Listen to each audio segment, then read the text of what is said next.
qual é a sua previsão para o mercado, não dos carros, igual a gente falou do Mini, né? Que era o ponto em que a gente estava falando lá atrás. O carro entusiasta e que hoje já não é mais, não tem mais produção, não vai ter mais. O último Mini que foi, agora a Mini inclusive anunciou que vai acabar os câmbio manual, daqui a pouco já vai ser um motor a combustão e vai foder, né, todos. E aí, Mini, faz todo sentido para a marca. Mas, daí, a questão é, tirando esses carros, que a gente sabe que o preço sempre vai estar lá, o que você vê hoje no mercado ali para o... de preço? Porque subiu num nível tudo. Baixa. É isso? Essa é a nova realidade mesmo? Eu acho que baixa, mas nem perto do que muitas pessoas imaginam. Eu acho que tem outras nuances nesse mercado. Vamos lá. As pessoas acham que a gente também só mexe com um carro caro, tipo carro de 500, 600, 1 milhão, 2 milhões. Não.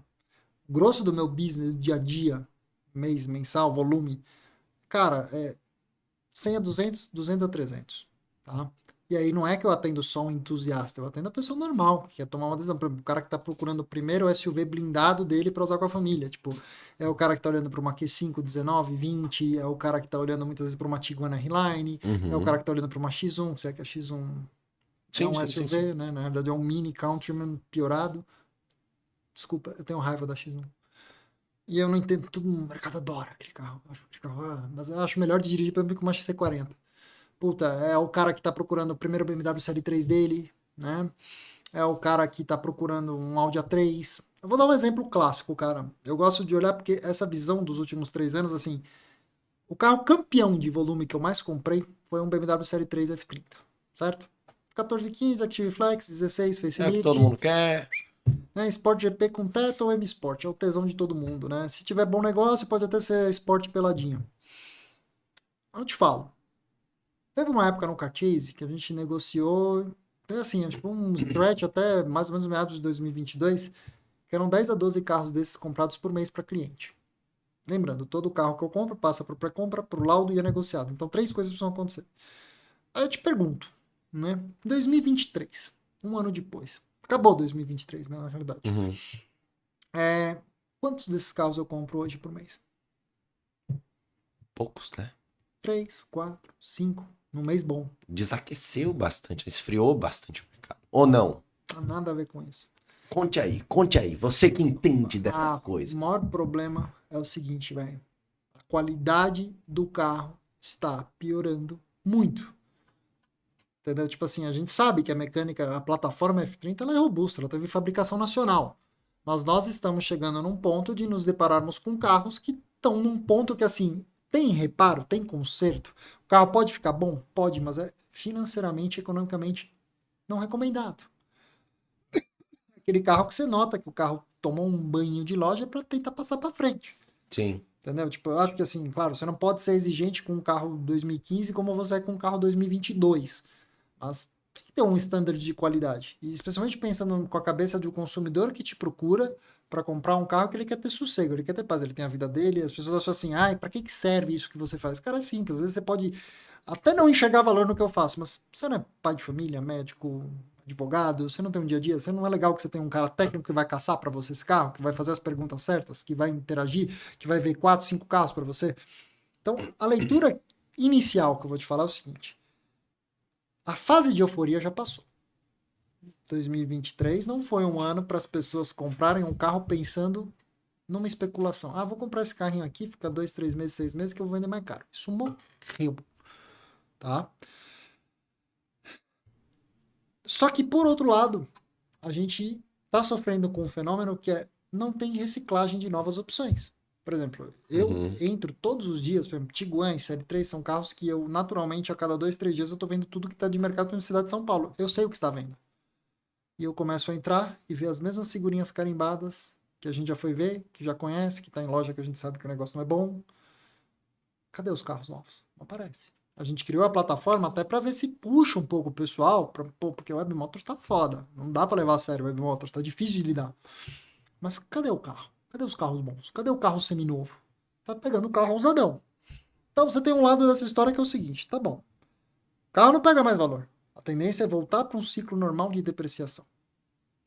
Que não vai ser tão intenso como era antigamente por uma razão simples. Quanto custava? Eu gosto, tipo, eu uso o Série 3 no Mercado Premium como meio que um Big Mac, né? Que é o índice Big Mac lá, que você fala assim, nossa, quanto custa um Big Mac nos Estados Unidos? Quantos salários você gasta para comprar o Big Mac e XPTO? Nos Estados Unidos e no Brasil. Quanto custava um Série 3 Zero G20, atual, né? Antes dos flex e tal, em 2019. Calma, G20 não. O atual, o Série 3. Quanto custava O esse carro? G20 quando lançou. 2019. Quanto custava esse carro? É que ele veio como 330, né? Antes. Não, veio 320, 330 e nenhum dos carros era flex. Aí em 2020 para 2021 começou a vir nacional flex. Eu tô meio fora porque eu só lembro do 330, que foram os primeiros que eu consegui mexer lá nos G20, mas era depois um papo virou um ali pesadelo pra mexer, né, tio? Hoje em dia... Fudeu, né? Enfim. Eu sei como é que é. Mas ainda era um preço de continuação Sim. de F30. Eu vou te dar uma métrica. Era 189, 199 e 219. Então era 189 Sport, 320 Sport, Sport GP 199 e 219 M Sport. Porque o finalzinho de F30, quanto custava uma 328? Já era nessa vizinhança aí de 180, 190. Então assim, deu uma ajustada, mas natural pela evolução da plataforma, certo? Sim. Hoje, 2023, você entrou lá na concessionária BMW. Você quer comprar um 320i. Peladão. Quanto custa? Parte de quanto? Já 250 e tantos, quase 280, não é? 300 e fumaça. Já passou de 300? O que acontece quando você tem esse cenário? A 300 você pegava F80, cara. Cara, você deu elasticidade para o mercado usado. Sim. Porque se você voltasse para o patamar... Então, o que eu falo para as pessoas? A análise do que está acontecendo com o mercado não é uma análise que pode ser feita olhando só para o mercado automotivo. Você tem que ter uma noção macroeconômica do que aconteceu com a economia do mundo. Não vou entrar no mérito político, acho que isso não é o caso aqui, mas é o simples. O que aconteceu? Quando a gente teve a pandemia ainda é tabu de falar no YouTube? Não, né? Não, aqui nunca teve nada, velho. Pode falar. A gente teve a pandemia, naturalmente, a diretiva foi dos lockdowns, se isso está certo ou está errado, não vou discutir aqui agora, mas os governos do mundo inteiro, eles precisavam manter a engrenagem econômica funcionando, porque, tá bom, beleza, você não vai sair mais de casa para trabalhar, a economia precisa girar. O que faz a economia girar? O sistema de trocas. Eu troco um serviço por dinheiro, né? Troco um produto por dinheiro. Certo. Então, eu preciso manter a economia funcionando. Como é que eu vou fazer isso? Bom, beleza, as plataformas de e-commerce evoluíram, cresceram, né? Acabaram muita coisa com o varejo mundial físico, né? Mas dinheiro, enxurrou dinheiro, né? Porque a pessoa fala, mas você tá me falando o quê? Que os auxílios que foram dados no mundo inteiro fizeram os caras comprar mais Porsche? Não, velho. Tô falando assim, você aumentou a base monetária do mundo. E quando você aumenta a base monetária do mundo, você tem uma situação muito clássica, que chama-se inflação. E aí tem um outro cenário dessa história. Que é qual que é a outra maneira de você enxurrar liquidez na economia? É simples, vamos dizer o seguinte, se eu te falar assim, você tem R$1.000, tá, certo? Se você botar esses seus R$1.000 no banco, eu vou te pagar 10% ao ano, certo? Então, daqui a um ano você vai ter R$1.100. O que acontece quando eu viro para você e falo assim, ó, é o seguinte, eu vou te pagar 1% de juro ao ano nesse teu dinheiro. Então, daqui a um ano, 1.000 virou o quê? Bosta nenhuma, certo? Qual que é a ideia por trás do controle da taxa de juros? Você fazer uma economia, o cara fala, não faz sentido, o que eu vou fazer com o dinheiro aqui? Aí, o que as pessoas mais sábias fazem? Vou comprar ativos que geram renda para ela, que não é tipo dinheiro parado, ou simplesmente elas vão estar mais propensas a consumo.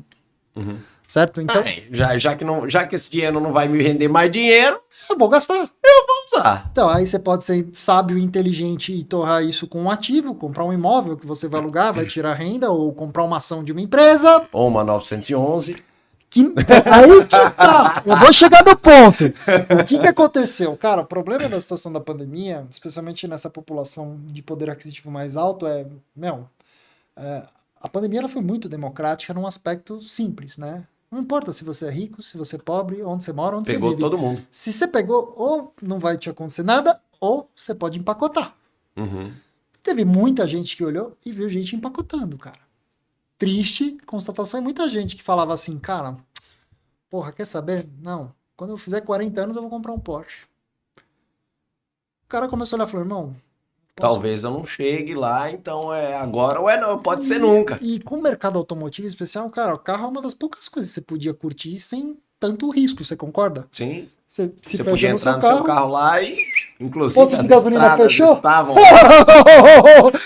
A única coisa boa da pandemia é a saudade que eu tenho do trânsito. Mas não teve nada bom disso, tirando o trânsito, que era uma delícia. Sim. Então, cara, a realidade foi essa. Só que o que aconteceu? Você chegou numa economia altamente estimulada, porque precisava continuar rodando, com uma enxurrada de liquidez, seja por questão de auxílio, seja por questão de juro baixo, com uma questão basilar.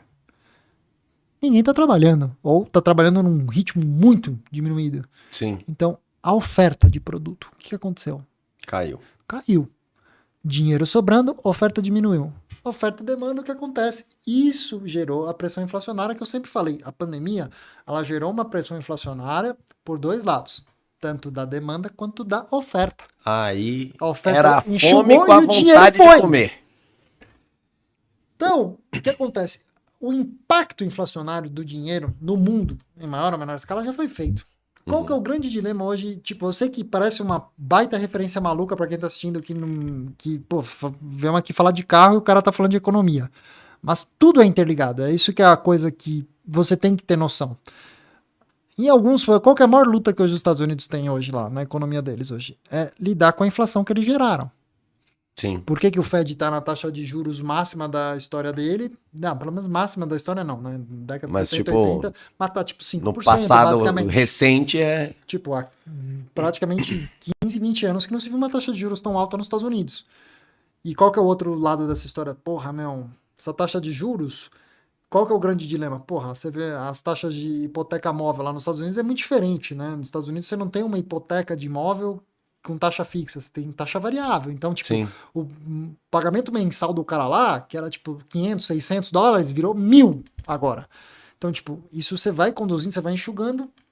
O juro alto gera o incentivo contrário, que é você vai controlar a inflação, reduzir consumo, mas, por outro lado, né, você coloca o risco de botar uma economia em recessão.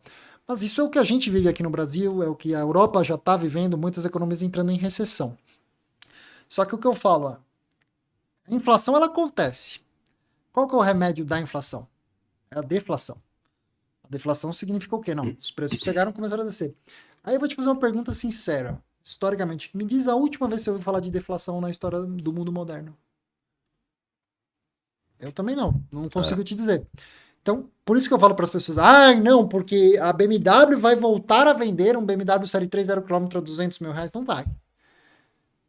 Tanto que é que a gente viu uma mudança geral de cenário de automóvel aqui no Brasil. Se a gente voltar a 2015, 16, 17, porra, velho, era um cenário tipo Mini, Audi Q3, Audi A3, BMW Série 3, tudo, X1. cara.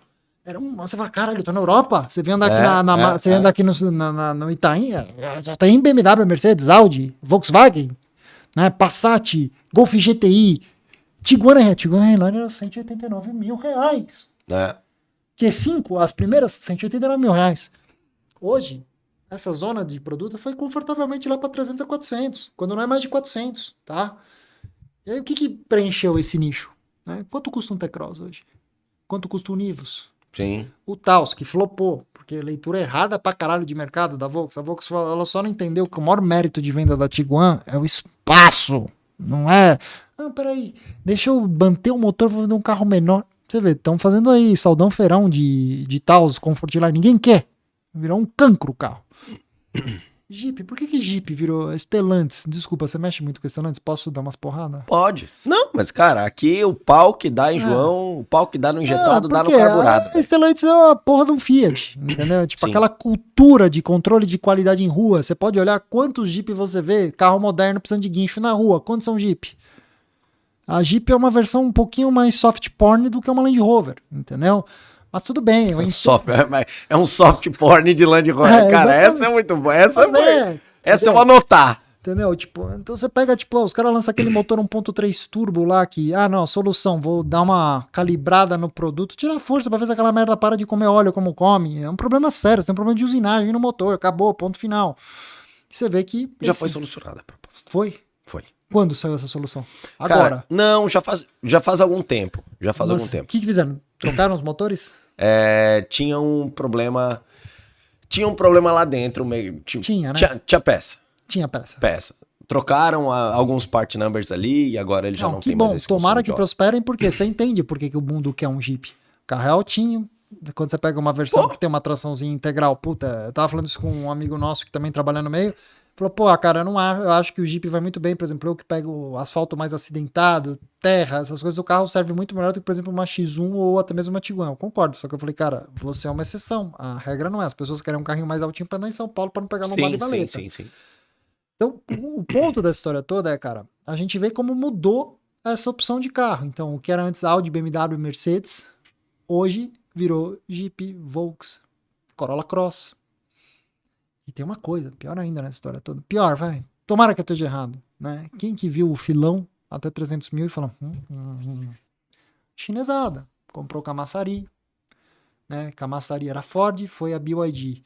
Iracemápolis foi a GWM que comprou, que era a Mercedes. Esses caras viraram a nova indústria nacional. Então, tipo assim, a Ford, moribunda, desculpa. Agora vamos ver com as picapes e tal.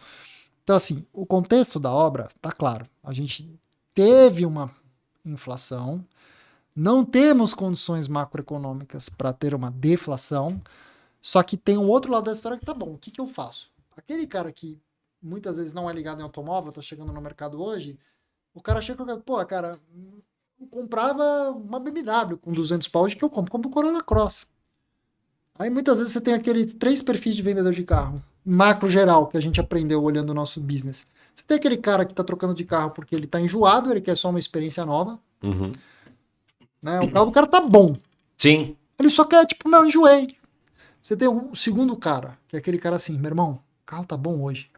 Daqui a um ano, sabe aquele aninho que vai correr, o pneu que tá bom, mas 10 mil quilômetros acabou. Aí vou fazer as contas aqui de quanto vai sair essa porra. Aquele melhor cara, passar pra frente agora. Aquele cara que sai daquela revisão de 2 conto, 2,5. E sabe que a próxima vai vir um 7. Ou vou ter mais. Se o cara te meter pneu, disco, pastilha, batente de amortecedor, aquele vazamentinho de óleo lá da tampa de válvula dele, vai ter que fazer de vez. O cara sai daquela conta que, puta, sai de 2, fui pra 10, 12, 15. Uma Tiguan R-Line, filho, derrubada, é 30 pontos de conta. Isso aí mesmo. Aí esse cara pensa, mais um ano de depreciação, mais um ano de... vou trocar de carro agora. Esse cara, às vezes é bom de comprar o carro dele, porque ele não entende, mas você pega a gente, por exemplo, eu vou tentar negociar, porque eu já vou ver como é que tá o carro do cara, entender o perfil de uso do meu cliente, vou negociar, tirar preço, puta. E você tem o terceiro perfil, que é o famoso daqui pra frente é só de ré. O carro já tá um fubá. O que ele faz? Ele vai dar um tapa pra se livrar do problema. Perfil 1. O cara fala, eu gosto pra caralho de carro, mas quer saber, eu não vou vender minha BM 2017 com 40 mil quilômetros pra andar num Jeep. Ele vai naturalmente migrar para se tornar esse cara do segundo perfil. E muitas vezes esse cara do segundo perfil vai migrar para ser o cara do terceiro. Aí você fala, nossa, que loucura. Eu fiz um vídeo no fim do ano passado falando exatamente disso. E hoje está cristalino na nossa frente o que está acontecendo. Tenta comprar um BMW certeza, uma F30. É terrível. Sport GP, tá? Vamos dizer, facelift 16, 17, 18, que é a que tem teto solar, menos de 50 mil quilômetros, sub 140 mil reais. Você não compra. É terrível. Aí você começa, a migrar o cara para A3 1.4, fabricação local, mecânica flex, câmbiozinho Tiptronic, é um carrinho legal, gostoso de andar, tem peça pra cacete. Só que, e o dia depois de amanhã? O que entra no lugar? O que vai ter para repor pra esse cara? Então, isso é o cenário macro. Então, assim, eu acho que, obviamente, carro não pega mais valor, ele deprecia. Mas eu vejo que a tendência geral para o brasileiro é a seguinte: o brasileiro vai tender a ficar mais tempo com o carro que ele tem, a vida de oficina de mecânica dele vai ser mais frequente, tá? E aí você tem os outros andares, que é tipo assim, eu não posso, se olhar, por exemplo, quando você tem cenários mais premium, mais altos, por exemplo, a gente tem um cenário hoje, por exemplo, tá muito difícil de você vender algo que não seja entusiasta e colecionável nos andares de cima. O que eu quero dizer? Uma M3 V8? Puta, vamos lá. A gente falou bastante da E9X, né? E92, que é a Coupé, é a desejada, é a queridinha de mercado. Cara, de 300 a 400 pau, sendo 400, por exemplo, uma manual um pouquinho mais usada, mas em bom estado, sendo 320, 330, uma 2012, uma Fire Orange, DCT, vai vender o carro assim, velho. Não vai demorar, porque o comprador entusiasta ele não tá muito suscetível a forças de mercado. Acho que assim, para sumarizar, a gente teve uma inflação, para a gente corrigir ela, a gente teria que ter uma deflação. A situação macroeconômica não vai permitir isso, tá? Eu acho que a gente vai caminhar para um lado perigoso de muita sucata, de envelhecimento de malha rodoviária no Brasil, de carros velhos, do brasileiro que gosta de carro, para ele comprar uma coisa legal, ele vai ter que comprar coisa mais velha, ou comprar um shitbox zero, comprar um chinês zero elétrico. Tô dando 8 anos de garantia. Resumindo, o ADG se deu bem nessa história, que ele vai consertar esses carros, ó lá. Tio. ADG, olha lá, o ADG tá rindo. Eu vi o podcast dele com vocês, e a gente conversa via Instagram e tal. Puta, eu admiro ele pra um caralho. Gente boníssima. O ADG é um cara que, tipo, ele tem uma visão muito ampla de mercado. E eu falei com essas palavras pra ele. Falei, cara, tua visão é genial com o que você tá fazendo. Porque, filho, as pessoas vão trocar menos de carro no Brasil. Você vai trocar menos de carro, você vai lidar mais com manutenção. E o modelo de negócio dele funciona muito bem.